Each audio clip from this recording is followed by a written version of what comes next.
يُؤَاخِذُكُمُ اللَّهُ بِاللَّغْوِ فِي أَيْمَانِكُمْ وَلَكِنْ يُؤَاخِذُكُمْ بِمَا كَسَبَتْ قُلُوبُكُمْ وَاللَّهُ غَفُورٌ حَلِيمٌ۔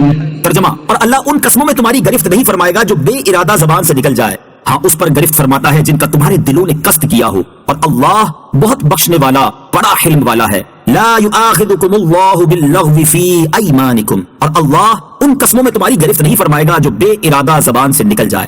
قسم تین طرح کی ہوتی ہے: لغو، غموس اور منعقدہ۔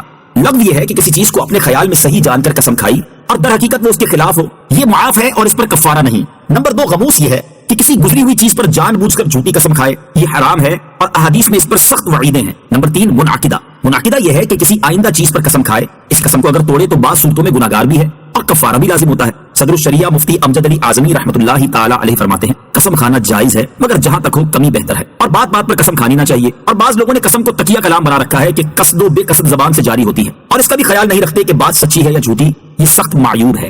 للذین یؤلون من نسائهم تربص 4 أشهر فإن فاءوا فإن الله غفور رحيم۔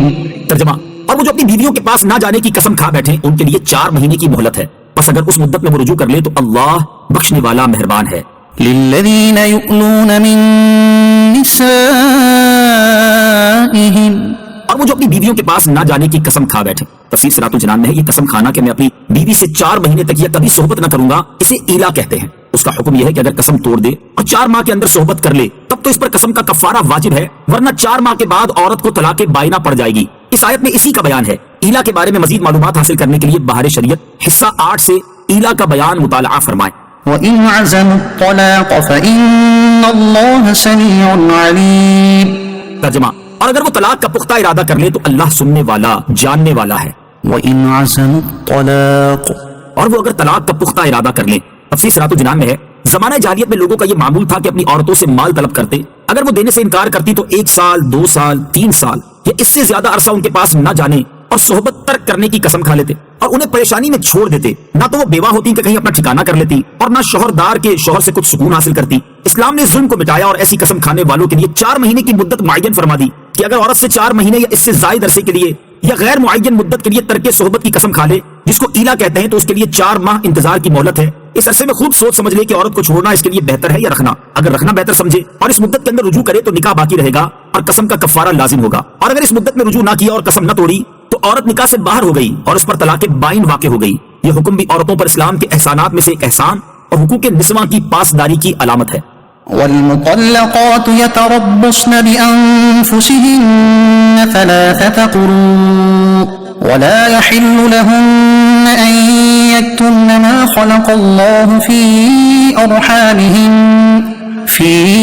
أرحامهن إن كن يؤمن بالله واليوم الآخر وبعولتهن أحق بردهن في ذلك إن أرادوا إصلاحا ولهن مثل الذي عليهن بالمعروف وللرجال عليهن درجة والله عزيز حكيم۔ ترجمہ: اور طلاق والی عورتیں اپنی جانوں کو 3 حیض تک روکے رکھیں اور انہیں حلال نہیں کہ اس کو چھپائیں جو اللہ نے ان کے پیٹ میں پیدا کیا ہے، اگر اللہ اور قیامت پر ایمان رکھتی ہیں اور ان کے شوہر اس مدت کے اندر انہیں پھیر لینے کا حق رکھتے ہیں، اگر وہ اصلاح کا ارادہ رکھتے ہوں۔ اور عورتوں کے لیے بھی مردوں پر شریعت کے مطابق ایسے ہی حق ہے جیسا ان کا عورتوں پر ہے، اور مردوں کو ان پر فضیلت حاصل ہے، اور اللہ غالب حکمت والا ہے۔ والمطلقات يتربصن بأنفسهن 3 قروء، اور طلاق والی عورتیں اپنی جانوں کو 3 حیض تک روکے رکھیں۔ اس آیت میں متعلقہ عورتوں کی عدت کا بیان ہے جن عورتوں کو ان کے شوہروں نے طلاق دی ہو، اگر وہ شوہر کے پاس نہ گئی تھی اور ان سے خلوت صحیحہ بھی نہ ہوئی تھی جب تو ان پر طلاق کی عدت ہی نہیں ہے، جیسا کہ سورہ احزاب کی آیت نمبر 49 میں ہے۔ اور جن عورتوں کو کم سنی یا بڑھاپے کی وجہ سے حیض نہ آتا ہو ان کی عدت 3 مہینے ہے، اور جو حاملہ ہوں ان کی عدت بچہ جنہ ہے، جیسا کہ ان دونوں کی عدتوں کا بیان سورہ طلاق کی آیت نمبر 4 میں ہے۔ اور جس کا شوہر فوت ہو جائے اگر وہ حاملہ ہو تو اس کی عدت بچہ جنہ ہے، جیسا کہ اوپر بیان ہوا، اور اگر فوت شدہ کی بیوی حاملہ نہ ہو تو اس عورت کی عدت 4 ماہ 10 دن ہے، جیسا کہ سورہ بقرہ آیت نمبر 234 میں ہے۔ مذکورہ بالا عورتوں کے علاوہ باقی جو آزاد عورتیں ہیں یہاں ان کی عدت اور طلاق کا بیان ہے کہ ان کی عدت 3 حیض ہے۔ ولا یحل لہن، اور انہیں حلال نہیں جس چیز چیز کا چھپانا حلال نہیں وہ حمل اور حیض کا خون ہے. ان کا چھپانا اس لیے حرام ہے کہ ان کے چھپانے سے رجوع کرنے اور اولاد کے بارے میں جو شوہر کا حق ہے وہ ضائع ہوگا. ان کنن یؤمنن باللہ والیوم الآخر، اگر اللہ اور قیامت پر ایمان رکھتی ہیں. تفسیر صراط الجنان میں ہے، یہاں بطور خاص ایمان کا تذکرہ کر کے یہ سمجھایا ہے کہ ایمان کا تقاضا یہ ہے کہ اللہ تعالیٰ کے ہر حکم پر عمل کیا جائے، لہٰذا ہر نیک عمل کو ایمان کا تقاضا کہہ سکتے ہیں. وَبُعُولَتُهُنَّ أَحَقُّ بِرَدِّهِنَّ فِي ذَلِكَ، اور ان کے شوہر اس مدت کے اندر انہیں پھیر لینے کا حق رکھتے ہیں. تفسیر صراط الجنان میں ہے، شوہروں کو رجعی طلاق میں عدت کے اندر رجوع کا حق حاصل ہوتا ہے. آیت میں ارادو کے لفظ سے یہ بھی معلوم ہوا کہ طلاق رجعی میں رجوع کے لیے عورت کی مرضی ضروری نہیں، صرف مرد کا رجوع کافی ہے. ہاں، ظلم کرنے اور عورت سے اپنے انتقام کی آگ بجھانے کے لیے رجوع کرنا سخت برا ہے.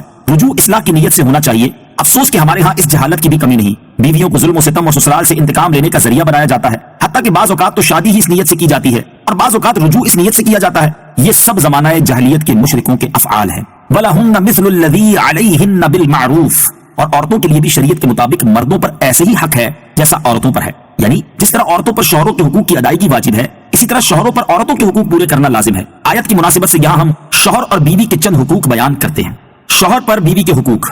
شوہر پر بیوی کے چند حقوق یہ ہیں: نمبر 1 خرچہ دینا، نمبر 2 رہائش مہیا کرنا، نمبر 3 اچھے طریقے سے گزارا کرنا، نمبر 4 نیک باتوں، حیا اور پردے کی تعلیم دیتے رہنا، نمبر 5 ان کی خلاف ورزی کرنے پر سختی سے منع کرنا، نمبر 6 جب تک شریعت منع نہ کرے ہر جائز بات میں اس کی دل جوئی کرنا، نمبر 7 اس کی طرف سے پہنچنے والی تکلیف پر صبر کرنا اگرچہ یہ عورت کا حق نہیں. بیوی پر شوہر کے حقوق. بیوی پر شوہر کے چند حقوق یہ ہیں: نمبر 1 ازدواجی تعلقات میں مطلقاً شوہر کی اطاعت کرنا، نمبر 2 اس کی عزت کی سختی سے حفاظت کرنا، نمبر 3 اس کے مال کی حفاظت کرنا، نمبر 4 ہر بات میں اس کی خیر خواہی کرنا، نمبر 5 ہر وقت جائز امور میں اس کی خوشی چاہنا، نمبر 6 اسے اپنا سردار جاننا، نمبر 7 شوہر کو نام لے کر نہ پکارنا، نمبر 8 کسی سے اس کی بلا وجہ شکایت نہ کرنا، نمبر 9 اور خدا توفیق دے تو وجہ ہونے کے باوجود شکایت نہ کرنا، نمبر 10 اس کی اجازت کے بغیر 8ویں دن سے پہلے والدین یا 1 سال سے پہلے دیگر محارم کے یہاں نہ جانا، نمبر 11 وہ ناراض ہو تو اس کی بہت خوشامد کر کے منانا.